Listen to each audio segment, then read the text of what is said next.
हमारे इंदौर शहर को संपूर्ण राष्ट्र में ही नहीं बल्कि संपूर्ण विश्व में जिस घटना से शर्मसार होना पड़ा था, जिसे हम सभी टाटपट्टी बाखल प्रकरण के नाम से जानते हैं, जहां पर घटना दिनांक 1 अप्रैल 2020 को paramedical staff, medical staff, police, तहसीलदार, नर्स व आशा कार्यकर्ता कोरोना सस्पेक्ट की जांच हेतु टाटपट्टी बाखल गए हुए थे। वहां पर अपने कार्य का संपादन कर रहे थे। उस दौरान अचानक एक भीड़ ने सभी डॉक्टर्स, नर्स, आशा कार्यकर्ता, पुलिस और तहसीलदार सभी पर फर्शियों से, पत्थरों से हमला करना चालू कर दिया था, जिसके कारण सभी शासकीय कर्मचारी अधिकारियों को वहां से तत्काल अपनी जान बचाकर भागना पड़ा था। यह पूर्ण घटना थी। वीडियो फुटेज के आधार पर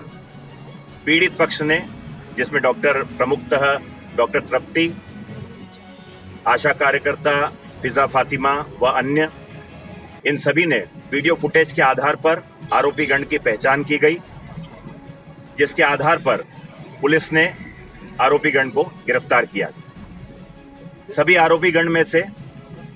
नावेद पिता रईस, शापेश पिता आबिद और शावेश पिता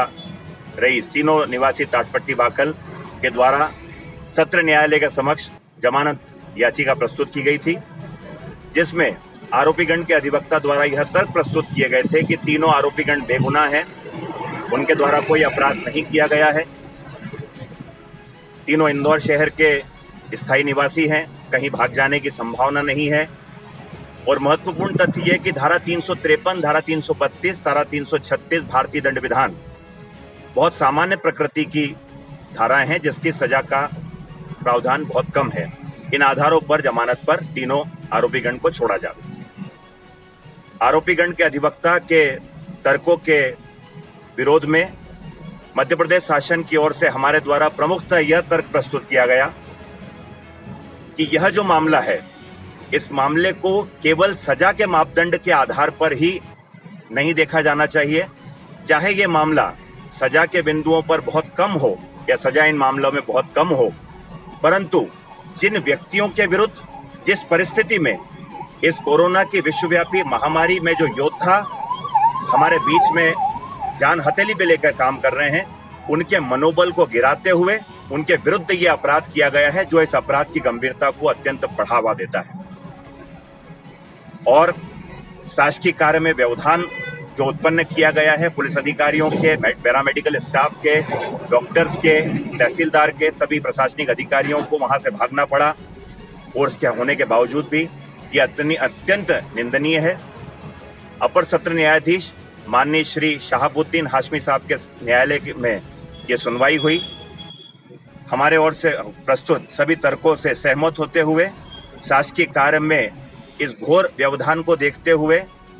और खासकर ये भी माननीय न्यायाधीश महोदय ने अपने ऑर्डर में कोट किया है कि सोशल डिस्टेंसिंग का भी पालन भीड़ द्वारा नहीं किया गया था, जो आज के तारीख में शासन का प्रमुख आदेश की अवहेलना है। इन सभी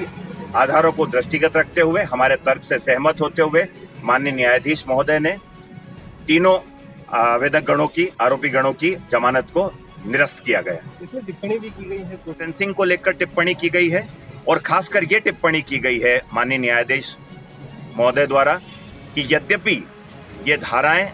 सामान्य परिस्थितियों में तो अत्यंत सामान्य प्रतीत होती हैं,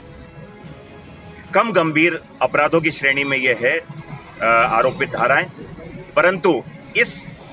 जो माहौल हमारे इस समय पूरे विश्व में चल रहा है कोरोना महामारी का, इस समय जो जान हथेली पे लेके हमारे योद्धा, जिनकी महत्वता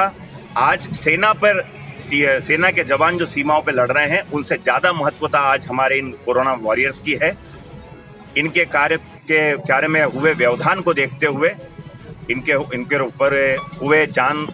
के हमले को देखते हुए, माननीय न्यायाधीश ने तीनों आवेदक गणों की जमानत को निरस्त किया गया। आपका नाम? अभिजीत सिंह राठौर, अपर लोक अभियोजक, जिला एवं सत्र न्यायालय इंदौर।